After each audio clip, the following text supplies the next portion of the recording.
Olá, tudo bem? Essa questão número 3, a gente tem aqui que nós queremos a largura MN e a medida IL, que seria a distância do pênalti ao gol, nessa ordem. E para trabalhar com a questão 3, assim como com a questão 4, a gente vai se basear nessa figura que representa aqui o esquema de um campo de futebol, porém a gente tem também aqui duas folhas de uma hipérbole. Essa hipérbole ela está posicionada de tal modo que BL é o segmento contido no seu eixo principal ou eixo real da hipérbole. Lembrando que o eixo propriamente dito, ele é a distância entre os dois vértices, R e S, certo? E perpendicular ao eixo, nós temos então o eixo imaginário. O texto nos confirma algumas informações. BL é um segmento que vai desde aqui até aqui, mede 118 metros. Também A é o ponto médio de BL e é o centro do campo de futebol. MN é a largura. RS é o nosso eixo real. MN é o nosso eixo imaginário da hipérbole. E a equação da hipérbole aqui está dada, né? O ponto I usado para o pênalti é um dos focos dessa hipérbole e RS são os vértices. E a gente então lembra algumas propriedades das hipérboles, né? Como aqui nós temos a fração que contém o x como a fração positiva aqui na estrutura, isso reforça para a gente, caso não tivéssemos no desenho, que o eixo real da hipérbole é o eixo que está paralelo ao eixo x. Caso a fração com y fosse a fração positiva, e não tivesse sinal de menos, então seria uma hipérbole cujo eixo real seria um eixo paralelo com o eixo y. Mas não é o caso.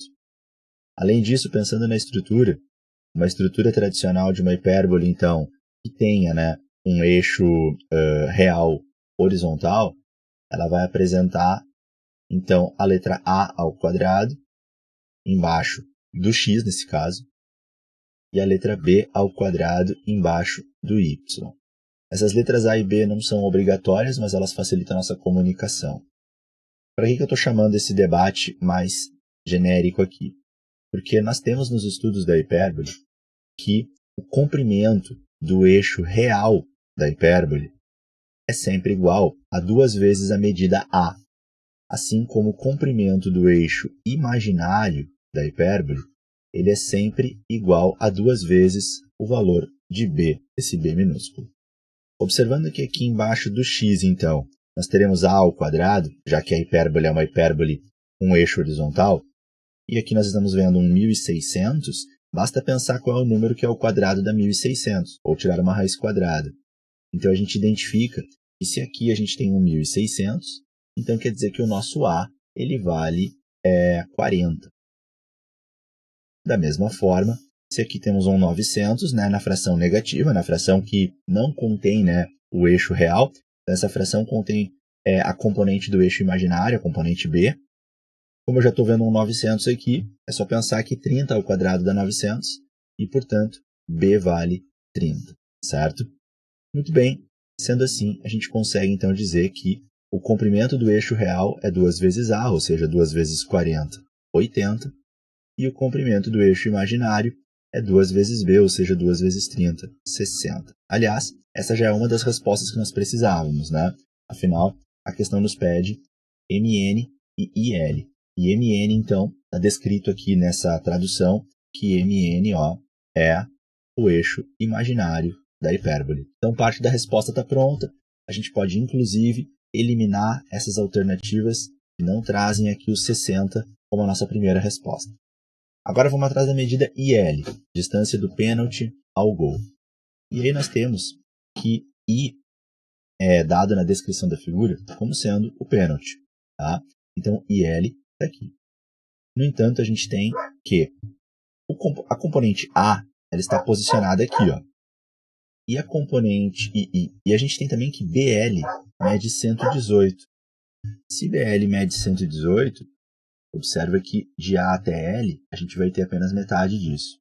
Então, vamos lá. BL, 118.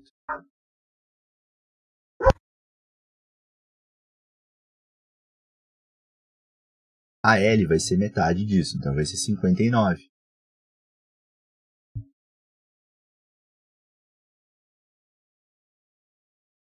E se eu vou de A até L, 59. Falta a gente descobrir o valor que é de A até I. E lembra que ele avisou também que I é um dos focos da hipérbole. Quando a gente vai do centro, né, do eixo real até o foco, o comprimento dessa distância que vai do centro até o foco, esse comprimento é o que nós identificamos pela letra C, é um C minúsculo. Né?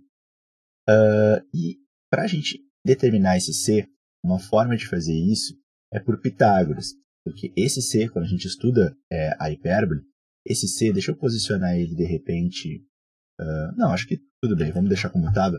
Esse C, ele também se posiciona como sendo a distância do vértice até uma das extremidades aqui do eixo imaginário.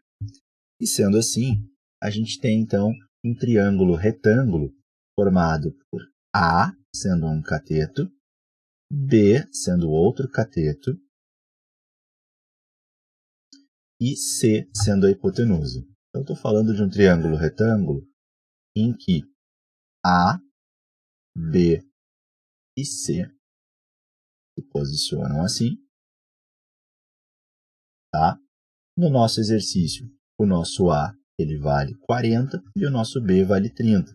Logo, o C, obviamente, vale 50 pelo famoso triângulo 3, 4 e 5. Nós poderíamos calcular pelo teorema de Pitágoras.